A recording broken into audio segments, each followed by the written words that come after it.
हमीरपुर से बीजेपी प्रत्याशी और केंद्रीय मंत्री अनुराग ठाकुर लोकसभा चुनाव को लेकर लगातार चुनावी प्रचार कर रहे हैं। इसी कड़ी में उन्होंने एक चुनावी जनसभा को संबोधित करते हुए कांग्रेस पर कई सवाल खड़े किए। अनुराग ठाकुर ने कहा कि उन्होंने अपने घोषणा पत्र पर कांग्रेस से श्वेत पत्र लाने को कहा था, वो अभी तक नहीं आया। वहीं राहुल गांधी के रायबरेली से चुनाव लड़ने पर अनुराग ठाकुर ने कहा कि अमेठी से हार का डर सता रहा है, जिसके चलते राहुल गांधी रायबरेली आ गए हैं। यहां भी हार ही होने वाली है।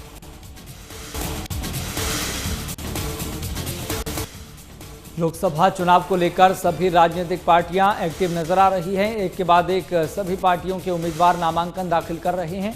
इसी कड़ी में केंद्रीय मंत्री और हमीरपुर लोकसभा सीट से बीजेपी प्रत्याशी अनुराग ठाकुर 13 मई को अपना नामांकन दाखिल करेंगे। इस दौरान उनके साथ पार्टी के कई सीनियर नेता मौजूद रहने वाले हैं। अनुराग ठाकुर अपना नामांकन हमीरपुर उपायुक्त कार्यालय में भरेंगे। हिमाचल की चारों लोकसभा सीटों पर 1 जून को 7वें चरण के चुनाव होंगे।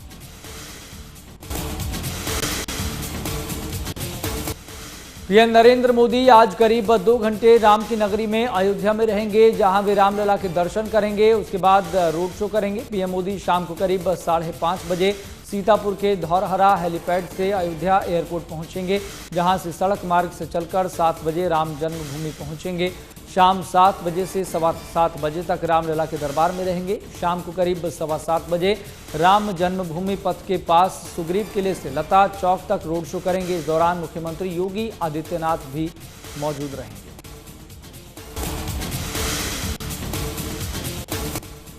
लोकसभा चुनाव को लेकर गृह मंत्री अमित शाह का चुनावी प्रचार अभियान जारी है। आज गृह मंत्री अमित शाह तेलंगाना और आंध्र प्रदेश के दौरे पर रहेंगे, जहां वे जनता से बीजेपी के पक्ष में वोट की अपील करेंगे।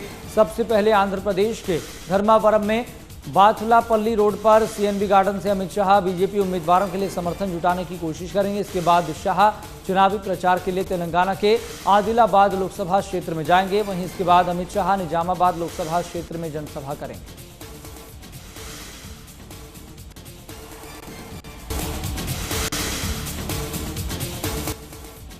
रक्षा मंत्री राजनाथ सिंह आज आंध्र प्रदेश में रैली को संबोधित करने वाले हैं। बीजेपी के मुताबिक दोपहर करीब 1 बजे राजनाथ सिंह एक रैली को संबोधित करेंगे। फिर करीब 3:30 बजे अडोनी में रोड शो करेंगे। बता दें कि आंध्र प्रदेश में विधानसभा और लोकसभा चुनाव के लिए एक ही दिन 13 मई को वोटिंग होनी है।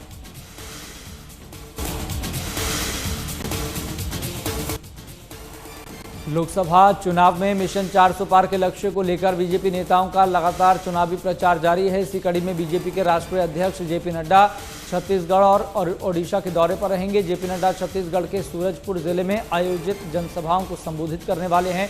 बीजेपी प्रत्याशी के समर्थन में वोट की अपील करेंगे। इसके बाद नड्डा भी ओडिशा के खोर्धा में रैली करेंगे। नड्डा ओडिशा में बीजेपी के चुनावी घोषणा पत्र का विमोचन भी करेंगे।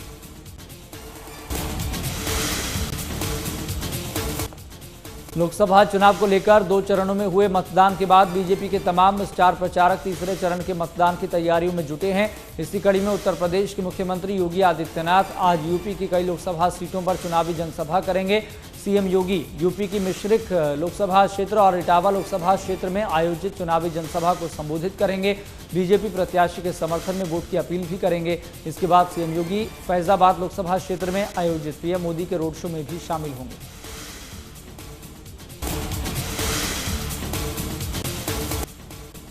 बाबा केदारनाथ के दर्शन के लिए हमेशा भक्तों का तांता लगा रहता है। वहीं इस बार 10 मई को सुबह 7 बजे भगवान शिव के 12 ज्योतिर्लिंगों में से एक केदारनाथ धाम के कपाट श्रद्धालुओं के लिए खोल दिए जाएंगे।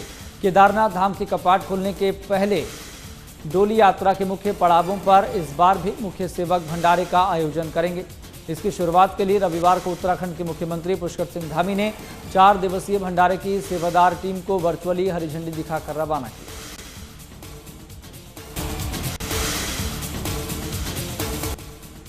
दिल्ली कांग्रेस अध्यक्ष पद से इस्तीफा देने के बाद अरविंदर सिंह लवली बीजेपी में शामिल हुए। उन्होंने केंद्रीय मंत्री हरदीप सिंह पुरी और दिल्ली बीजेपी प्रदेश अध्यक्ष वीरेंद्र सचदेवा ने मौजूदगी में पार्टी ज्वाइन की।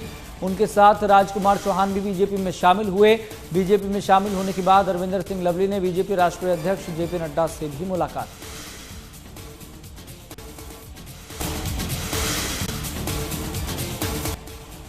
लोकसभा चुनावों को लेकर सभी राजनीतिक दलों के प्रत्याशी लगातार जनता से संपर्क बना रहे हैं और इसी कड़ी में नई दिल्ली लोकसभा सीट से बीजेपी उम्मीदवार बांसुरी स्वराज भी लगातार लोगों से जनसंपर्क कर वोट की अपील कर रही हैं। इस मौके पर पीएम नरेंद्र मोदी की योजनाओं की तारीफ करते हुए उन्होंने कहा, पीएम मोदी की कल्याणकारी योजनाओं से दिल्ली में लोग काफी उत्साहित हैं।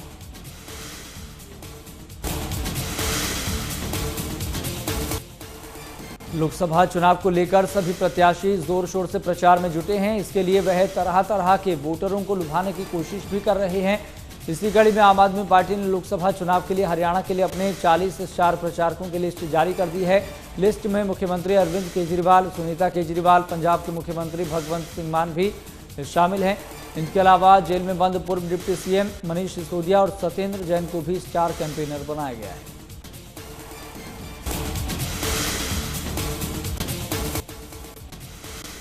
वहीं लोकसभा चुनाव 2024 के तीसरे चरण का चुनाव प्रचार आज शाम 6 बजे थम जाएगा। बता दें कि लोकसभा चुनाव के लिए पहले 2 चरण के मतदान के बाद अब तीसरे चरण के लिए मतदान की तैयारियां चल रही है। तीसरे चरण में 7 मई को मतदान होना है, जिसको लेकर सभी राजनीतिक दल लगातार रैलियां कर रहे हैं।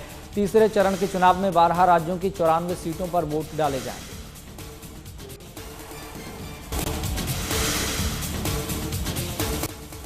जम्मू कश्मीर के पुंछ में एयरफोर्स के काफिले पर शनिवार शाम को आतंकी हमला हुआ। इस हमले में एक जवान शहीद हुआ, 4 जवान घायल हुए। घायल जवानों को इलाज के लिए अस्पताल में भर्ती कराया गया। आतंकवादियों ने घात लगाकर भारतीय वायुसेना के काफिले पर गोलीबारी की। हमले के बाद भारतीय सेना और पुलिस की अतिरिक्त टुकड़ियां घटनास्थल पर भेजी गई। वहीं सेना ने सर्च ऑपरेशन तेज कर दिया है।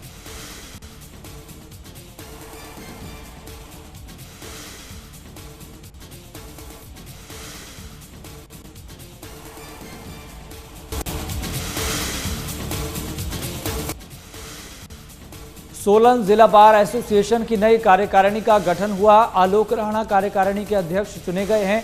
नई कार्यकारिणी के गठन के बाद आलोक राणा ने कहा, अधिवक्ताओं की समस्याओं को हल करने का प्रयास किया जाएगा। महिला अधिवक्ताओं की समस्या को प्रमुखता से हल किया जाएगा।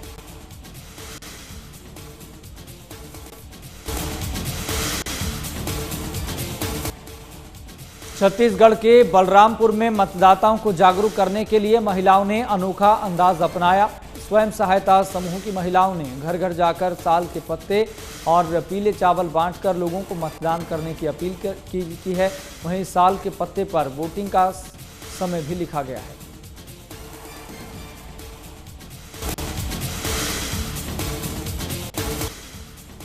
ओलंपिक मेडलिस्ट बजरंग पुनिया को राष्ट्रीय एंटी डोपिंग एजेंसी ने सस्पेंड कर दिया है। नाडा के इस फैसले से बजरंग पुनिया के पेरिस ओलंपिक जाने की उम्मीदों पर भी असर पड़ सकता है। नाडा के मुताबिक बजरंग पुनिया ने 10 मार्च को सोनीपत में हुए चयन ट्रायल के दौरान डोप टेस्ट के लिए सैंपल देने से मना कर दिया था, जिसकी वजह से उन्हें निलंबित कर दिया गया। अगर बजरंग से समय रहते निलंबन नहीं हटाया गया तो वह अगले महीने होने वाले चयन ट्रायल में हिस्सा नहीं ले सकेंगे।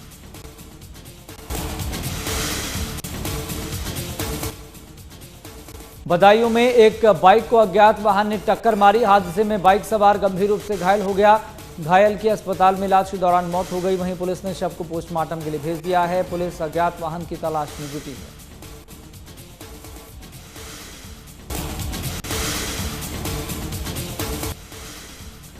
ब्राजील में मूसलाधार बारिश के बाद बाढ़ और भूस्खलन होने के बाद तबाही मची। तूफान ने 497 शहरों में से लगभग 2/3 को प्रभावित किया। वहीं कई शहर पानी में डूब गए। ब्राजील के रियो ग्राउंड दो सुल राज्यों में बढ़ रहे जल स्तर से बांधों पर दबाव पड़ रहा है, जिससे 1.4 मिलियन आबादी वाले पोर्टो एलेग्रे को ज्यादा खतरा है। भारी बरसात और बाढ़ से लगभग 69 लोगों की मौत भी हुई है।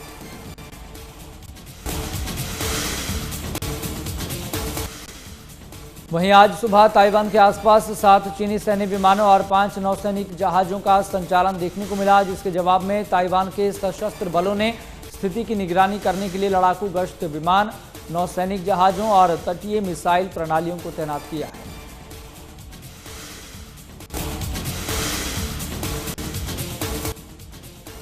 वाराणसी के गंगा घाटों पर तापमान 40 डिग्री पहुंच गया है। गर्मी के कारण अब गंगा घाटों पर स्नान करने के लिए सैलानी नहीं पहुंच रहे हैं। वहीं मौसम विभाग ने लू को लेकर अलर्ट भी जारी कर दिया है। मौसम विभाग के मुताबिक वाराणसी में अगले कुछ दिनों तक लू से राहत मिलने के आसार नहीं है।